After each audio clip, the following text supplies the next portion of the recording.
지금부터 2023년 7월 16일 산돌교회 주일 예배를 시작하도록 하겠습니다. 우리도 함께 조용한 기도로 나아가시겠습니다.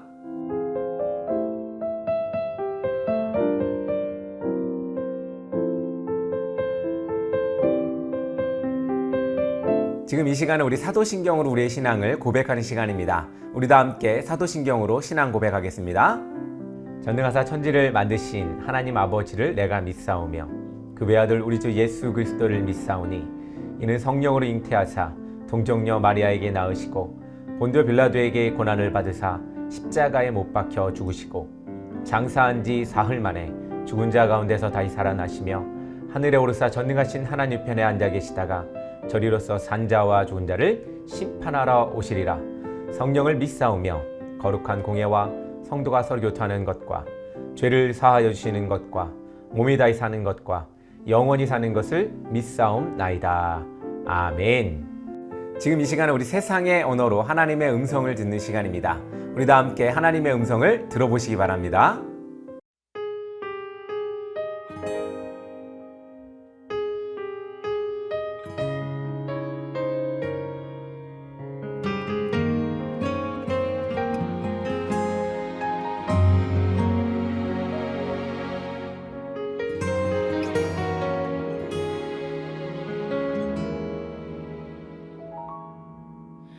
주님, 제 마음이 너무 둔해서 주님을 볼 수 없습니다. 이 땅에 속하여 이 땅만 보다가 주님 손을 놓쳤습니다. 나는 나그네로 왔는데 왜 주저앉게 되었나. 나는 청지기인데 언제부터 내 삶의 주인이 되어버렸나.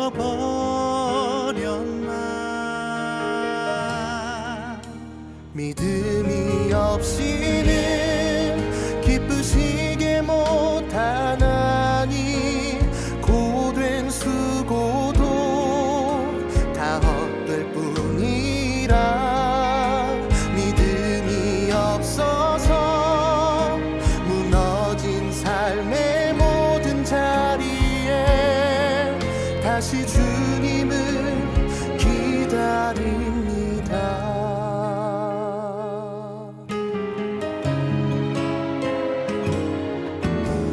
주님, 제 마음이 너무 둔해서 주님을 볼 수 없습니다.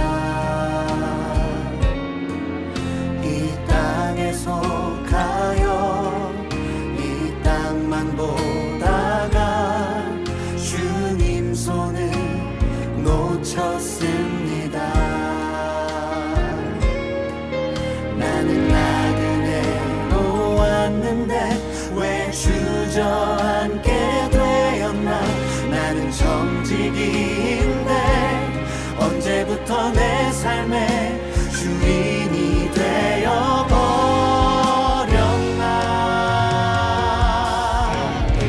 믿음이 없이는 기쁘시게 못하나니 고된 수고도 다 헛될 뿐이라. 믿음이 없어서 무너진 삶의 모든 자리에 다시 주님을 기다립니다. 믿음이 없이는 기쁘시게 못하나니 주를 찾는 자 반드시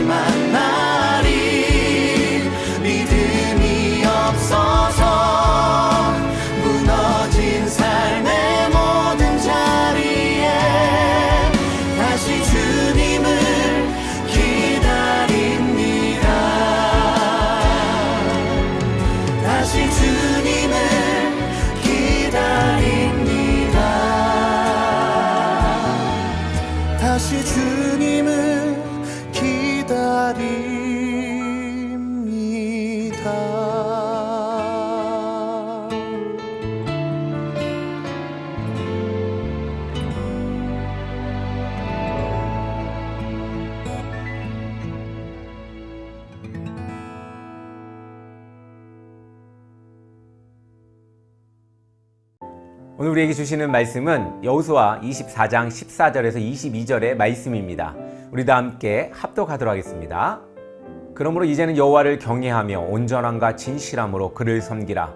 너희의 조상들이 강 저쪽과 애굽에서 섬기던 신들을 치워버리고 여호와만 섬기라.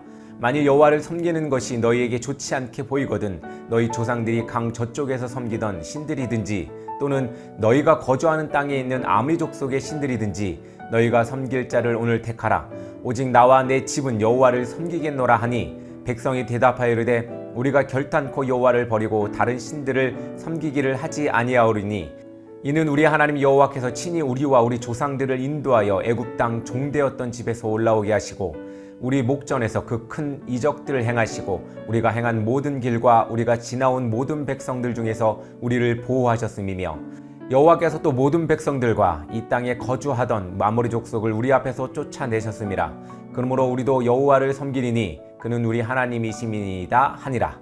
여호수아가 백성에게 이르되 너희가 여호와를 능히 섬기지 못할 것은 그가 거룩하신 하나님이시요 질투하시는 하나님이시니 너희의 잘못과 죄들을 사하지 아니하실 것임이라.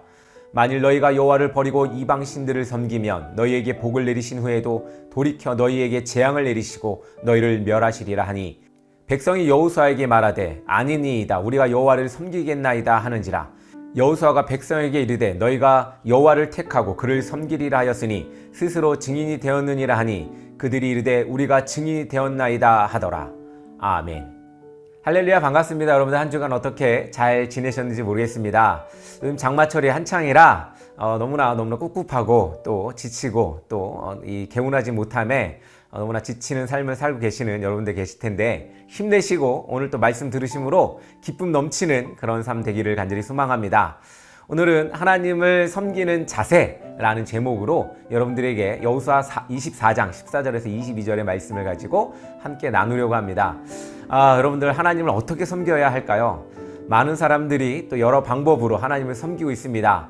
그러나 오늘 성경에서 또 우리에게 섬기는 자세에 대해서 이야기하고 있는데 여호수아서에서 너무나 잘 나와 있는 말씀이기도 합니다. 여러분들 너무나 잘 알고 있는 말씀일 것 같기도 한데 오늘 말씀을 통해서 하나님을 어떻게 섬겨야 할지 하나님이 어떻게 섬기면 여러분들이 사랑을 더 받을 수 있는지 오늘 말씀을 통해서 한번 배우고 또 깨달으시고 그렇게 행하는 여러분 되기를 간절히 소망합니다.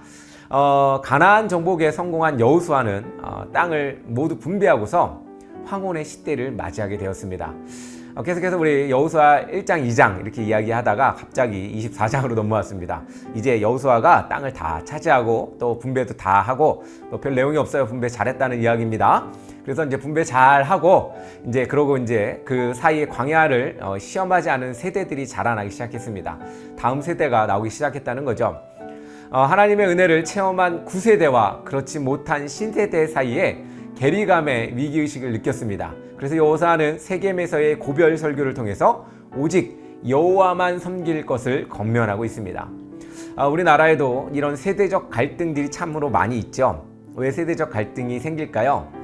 우리 어른들 또한 앞선 세대가 살아갔던 시대를 이해하지 못하고 또 수용하지 않을 때 또한 그의 교훈들을 배우려고 하지 않을 때 세대 간의 괴리감이 생깁니다. 나는 이렇게 살 거야. 너는 그렇게 살았으니까 당신은 또 그렇게 살았으니까 아버지 어머니는 또 그렇게 살았으니까 나는 그렇게 안 살 거야. 혹은 그게 뭐야? 라고 묻는 우리 요즘 세대들이 있고 또 이전 세대들은 이렇게 이야기하죠. 예전에도 이랬고 또 지금도 이러니 이렇게 지금 살아보지 않을래? 라고 또 우리가 권하고 권면하는 모습 속에서 괴리감이 많이 생기게 됩니다. 뭔가를 수용하게 하고 뭔가를 받아들이게 하는 것은 참으로 쉽지 않습니다. 또한 어떤 것이 또 이 더 명철하고 또 현명한 판단인지에 대해서 우리가 이 귀를 기울여 들어야 함에도 불구하고 그렇지 못하는 것들이 참으로 많이 있음을 또 보게 됩니다. 경험은 참 중요합니다. 경험을 통해서 알게 된 지혜를 전할 때 후세대들은 어떤 것을 잘 듣고 헤아려 우리의 명철한 삶, 또 지혜로운 삶을 살 수가 있게 되죠. 요즘 많은 세대들이 뭐 꼰대 뭐 이렇게 이야기하면서 들으려고 하지 않으려고 합니다. 그러나 많은 경험들이 주는 이 교훈들은 분명히 있다는 것을 우리는 깨달아야 합니다.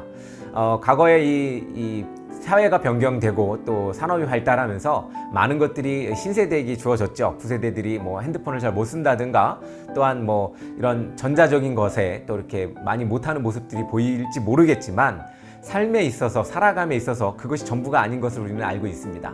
그렇기 때문에 우리가 우리의 윗세대의 이야기를 듣는 것은 참으로 귀한 일이고 참으로 지혜가 있는 일이라고 생각이 됩니다. 오늘 여호수아도 아마 그런 생각을 좀 하고 있었던 것 같습니다. 그래서 고별 무대에 과거에 이렇게 우리가 하나님의 은혜를 잊고 살아왔다라는 것을 후세대들에게 남기려는 설교를 하고 있는 것입니다. 그렇습니다. 여호수아는 우리 후세대의 사람들에게 이렇게 이야기합니다. 여호와만 섬길 것을 또 권면하기도 합니다. 우리가 먼저 하나님을 사랑하고 하나님을 택한 것이 아니라 하나님은 자격이 없는 우리를 먼저 사랑하셨고 자녀로 선택해 주셨습니다. 이스라엘 백성들도 아마 그렇지 않았습니까? 자격이 없음에도 불구하고 하나님께서 필히 자녀로 부르시고 하나님의 백성으로 불러주시고 그래서 자격이 생기고 하나님의 이끄심을 받았던 것입니다. 감당할 수 없는 자비와 능력으로 우리를 또한 구원해 주셨고 이 자리까지 인도해 주셨습니다. 우리는 마땅히 우리에게 이런 삶을 주신 하나님을 경외하고 섬겨야 할 것입니다. 그것이 우리에게 주어진 과제이고 우리가 살아가야 하는 이유이기도 합니다. 그렇다면 우리는 어떻게 하나님을 섬겨야 하고 또 어떻게 해야 하나님께 사랑받을 수 있을까요? 첫 번째로 온전함과 진실함으로 섬겨야 합니다. 세겜은 이스라엘 백성이 성실하고 진실하게 하나님을 섬긴 곳이기도 합니다. 그것은 아브라함이 가나안에 도착해 처음으로 하나님을 예배한 곳이고 야곱과 그의 가족이 우상을 버리고 하나님 앞에서 회개한 곳입니다. 또한 일평생 하나님을 진실하게 섬겼던 요셉의 뼈가 묻힌 장소이기도 합니다. 참으로 의미 있고 또한 이스라엘 민족에게 있어서 시작되는 시점이 아닐까라는 생각이 됩니다.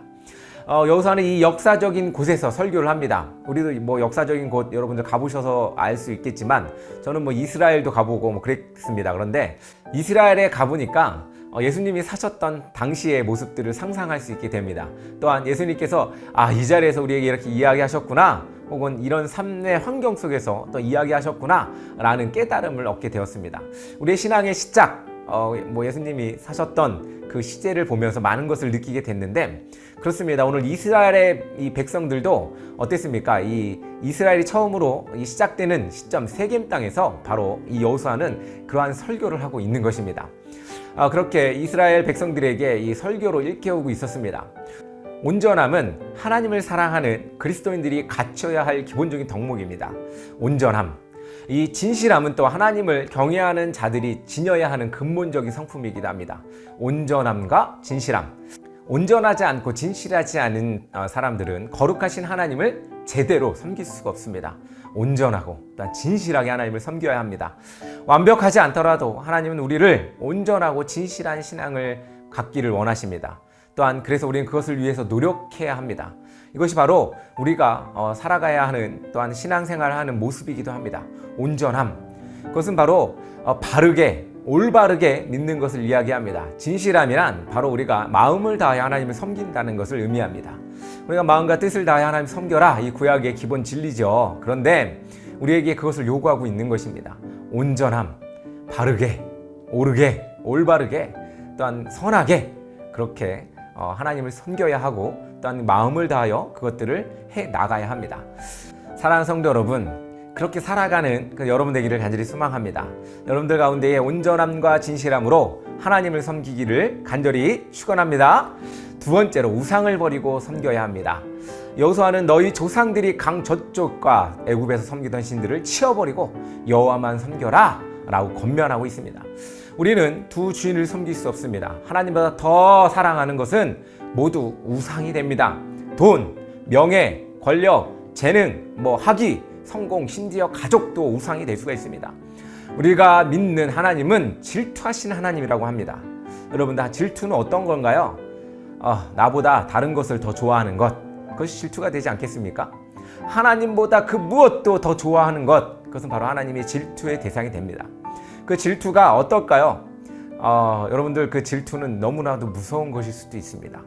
여러분들 우리가 생각하는 우리의 질투, 요즘 여러분들 막장 드라마 같은 거 많이 보시죠? 거기서 나오는 질투는 아무것도 아닙니다. 하나님의 질투는 너무나 클 수가 있습니다. 그렇다고 해서 하나님은 뭐 못된 분이 아닙니다. 그런데 어쨌든 하나님은 질투하는 하나님이랍니다. 여러분들 하나님보다 그 다른 무엇을 섬기지 않기를 간절히 소망합니다. 온전히 하나님만 섬기기를 간절히 소망하는데, 여러분들 하나님을 온전하게 섬기려면 어떻게 해야 할까요? 하나님이 우선되는 삶을 살아야 합니다. 밥을 먹을 때도, 직장 생활을 할 때도, 우리의 가정 생활도, 그 무슨 일을 하더라도 하나님이 우선되어야 합니다. 하나님이 보여야 합니다. 하나님이 이것을 원하실까? 하나님은 어떻게 생각하실까? 하나님은 우리에게 어떻게 말하고 있을까? 하나님은 어떻게 하길 원하실까를 계속해서 물어보고 보아야 합니다. 하나님께 이렇게 물어보는 삶을 사는 사람들은 하나님 중심적인 삶을 살게 됩니다. 이것을 우리는 신본주의라고 이야기합니다. 질투하신 하나님, 그 하나님 앞에서 우리는 하나님을 기쁘게 할 수가 있습니다. 하나님만 섬겨야 합니다. 그것이 가식되거나 또한 이 거짓이 있다면 문제가 있겠죠. 그런데 하나님은 우리에게 진실되고 또 온전함을 아까 앞에서 이야기했듯이 그렇게 하나님께 나아가기를 간절히 바랍니다. 그리고 그렇게 물으시며 하나님께 계속해서 동행하기를 원하는 그런 마음으로 여러분들 살아가실 때 하나님의 여러분들의 삶을 친히 간섭하시고 그 가운데 그 간섭으로 인해 여러분들이 진정한 행복과 만족을 얻게 되실 겁니다. 왜 우리가 불안하고 불행하고 힘들까요? 그것은 모든 일을 할 때 우리 뜻이 있기 때문에 그렇습니다. 거기에 하나님의 뜻이 있다면 우리는 힘들지 않을 것입니다. 그러므로 우리가 무슨 일을 하더라도 하나님의 뜻을 간구하며 살아가야 합니다. 우리 기도할 때 간구하죠? 어떤 게 간구인가요? 하나님의 뜻을 묻는 것이 바로 간구입니다. 많은 사람들이 뭔가 달라고 하는 것이 간구라고 생각합니다. 그런데 우리가 뭐 달라고 하는 거 맞죠? 무엇을 달라고 해야 됩니까? 하나님의 말씀을 달라고 하십시오. 하나님의 뜻을 달라고 하시는 겁니다. 그것이 바로 우리가 기도하는 어떤 모습이기도 하고 간구하는 모습이기도 합니다. 그렇습니다. 하나님은 그걸 원하십니다. 하나님께 묻고 하나님과 동행하고 그렇게 살아가는 여러분 되기를 간절히 소망합니다. 우리 세 번째, 증인이 되어 섬겨야 합니다. 여호수아는 백성들이 이방신을 버리고 오직 여호와만을 섬기겠다고 대답할 것을 들으며 너희가 스스로 증인이 되었느니라 라고 말합니다.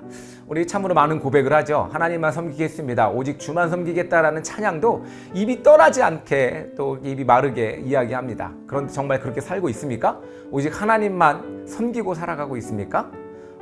우리 가운데 참으로 부족한 것이 바로 이것이 아닐까 생각이 됩니다. 입으로는 참으로 많이 떠들 수가 있죠. 그런데 우리 입으로 아무리 많이 떠들어도 행함이 없이 또한 그것에 서 있지 않으면, 그것에 향해 있지 않으면 아무런 의미가 없습니다. 그렇습니다. 하나님 우리에게 그것을 요구하십니다. 하나님 우리가 고백한 하나님만 섬기겠다라고 한 그 이야기에 너희가 스스로 증인되었다라고 이야기하고 있습니다. 이는 여호와만 섬기겠다고 말한 것에 대하여 책임을 져야 한다는 뜻입니다. 여러분들 한 말에 책임지고 살아가고 있습니까? 여러분들 참으로 저뿐만 아니라 여러분들에게도 참으로 이게 안타까운 이야기 아닐까 생각이 됩니다. 책임을 진다는 것은 말한 대로 약속한 대로 사는 것을 의미합니다. 많은 사람들이 그렇게 못 살아갑니다. 저 또한 그렇게 못 살아갑니다. 그럼에도 불구하고 우리는 계속해서 이런 이야기를 들으며 깨달아 그쪽으로 향해 나가야 할 것입니다. 증인은 단순한 목격자가 아닙니다. 법정에서 증인 선서를 하면 그 순간부터 법적 책임을 지게 됩니다. 여러분들 청문회나 이런 국정조사 여러 가지를 많이 보게 되죠. 그러면 거기서도 증인이 나와서 법적 책임을 지겠다라고 증인 선서를 합니다. 우리가 복음의 증인으로 사는 일도 이와 동일합니다. 복음의 증인들은 자신을 믿고 고백한 것에 대하여 삶으로 모범으로 보이며 책임을 져야 한다는 것입니다. 신앙생활을 하면서 억울한 불이익을 당하거나 어려움을 만난다 해도 기꺼이 우리는 복음을 위해 감수해야 합니다. 이것이 우리가 복음을 증인된 그런 삶의 모습입니다. 비록 우리 가운데 핍박이 올지라도 또한 어려움이 있을지라도 하나님을 믿는다고 그 누군가 손가락질을 할지라도 요즘 시대는 더 심하죠. 하나님 믿는다 그러면 비아냥거리고 비꼬고 유튜브나 이런 데 보더라도 너무나 이런 것들이 심각하게 나오는 것을 보게 됩니다. 그럼에도 불구하고 나는 자신 있게 하나님을 믿는다 라고 이야기하며 증인이 되어야 하고 또한 그런 삶들을 통하여 세상 사람들이 하나님께 돌아올 수 있도록 우리가 권고하고 또한 이끌어 가야 하는 것이 우리의 숙명이고 우리가 져야 할 책임입니다. 그렇습니다. 이스라엘이 약속받은 가나안은 하나님을 알지 못하는 땅이었습니다. 마찬가지로 교회는 하나님을 알지 못하는 세상 가운데에 있습니다. 따라서 교회로 부름받은 우리에게도 오직 나와 내 집은 여호와를 섬기겠노라 다짐하는 자세가 필요합니다. 여호와는 내 삶의 주인이실 뿐만 아니라 세상 만물의 주관자요 구원자이시기 때문에 그렇습니다. 사랑하는 성도 여러분, 우리가 하나님을 어떻게 섬겨야 할까요? 여러분들이 어떻게 살아가느냐는 여러분들이 너무나 잘 알고 있습니다. 그것이 바로 여러분들에게 주어진 답이고 여러분들에 대한 질문입니다. 하나님께서 여러분들에게 요구하고 계시고 권면하고 계십니다. 나만을 섬겨라. 나는 질투하는 하나님이다. 나만 믿어라. 나를 따라와라 라고 이야기하고 있습니다. 사랑하는 성도 여러분, 오직 주님만 섬기겠다고 하신 여러분들의 입술의 책임이 여러분들의 삶을 통하여 나타내시기를 간절히 소망합니다. 우리도 함께 기도하겠습니다. 사랑의 하나님 아버지, 참으로 감사합니다. 우리가 하나님을 어떻게 섬겨야 할까요? 날마다 그 물음에 우리의 삶이 있습니다. 아버지 하나님, 우리가 하루하루 살아가며 하나님이 우리에게 던져주신 우리가 어떻게 살아야 할지에 대한 물음을 말하여 주시고 우리가 듣고 깨닫게 하여 주셔서 하나님이 원하는 삶, 하나님이 기뻐하실 그 삶을 살아갈 수 있도록 인도하여 주시옵소서. 모든 것을 주님께 맡기고 의탁합니다. 동행해 주시고 우리를 이끌어 주시옵소서. 예수님의 이름으로 기도합니다. 아멘. 할렐루야. 지금은 산들교회 강구 시간입니다. 여러분들 요즘 비도 많이 오고 너무나 힘들 텐데 이렇게 또 설교도 들어주시고 함께 해주셔서 감사합니다. 산들교회는 계속해서 찾아가는 교회, 집 없는 교회, 또한 온라인 예배로 여러분들 만나 뵙고 있습니다. 여러분들 우리 산들교회를 위해서 계속해서 기도해 주시고 함께 동행해 주시기를 간절히 소망합니다. 이 어려운 시기에 있을 때 참으로 힘이 되는 것이 바로 우리 서로 같이 기도하는 것이 아닐까 생각이 됩니다. 우리 생각나시는 여러분들의 동료나 친구 또 가족들이 있다면 그분들을 위해서 오늘 하루를 또한 1분 1초를 그렇게 기도하시면서 여러분들 하나님께 한번 구해보는 것은 어떨까 권면해 봅니다.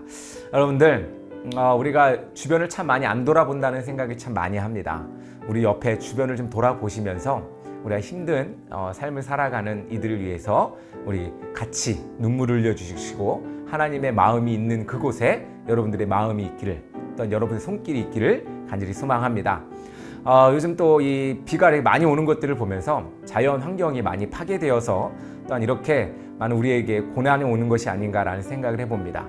많은 폭우와 또한 폭염 또한 여러 가지 기후 이상들이 많이 일어나게 되는데 여러분들 이 일들을 위해서 우리 함께 노력하며 나가는 여러분 되기를 간절히 소망합니다. 우리는 또 다음 주에 만나 뵙도록 하고 오늘 찬양으로 오늘 예배를 마치도록 하겠습니다. 감사합니다.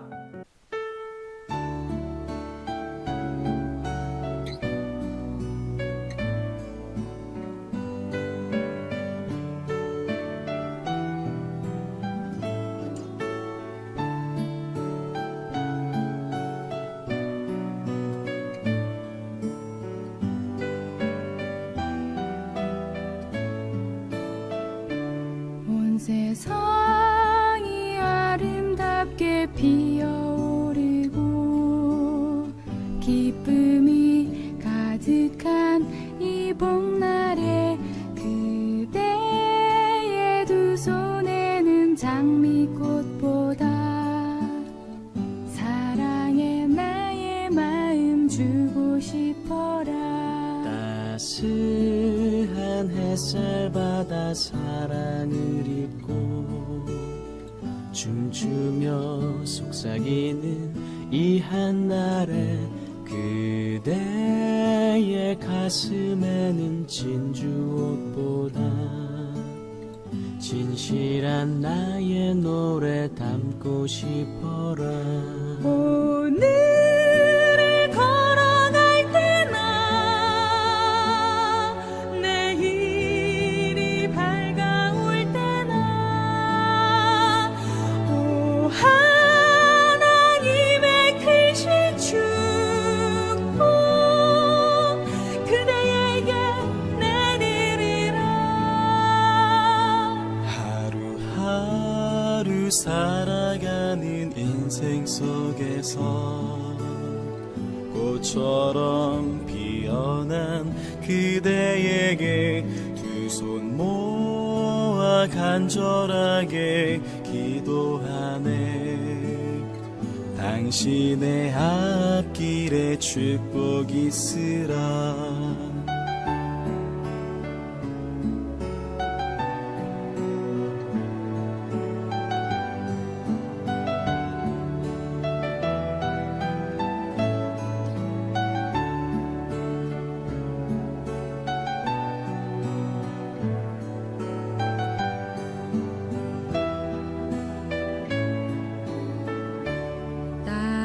따스한 햇살 받아 사랑을 입고 춤추며 속삭이는 이 한날에 그대의 가슴에는 진주옷보다 진실한 나의 노래 담고 싶어라.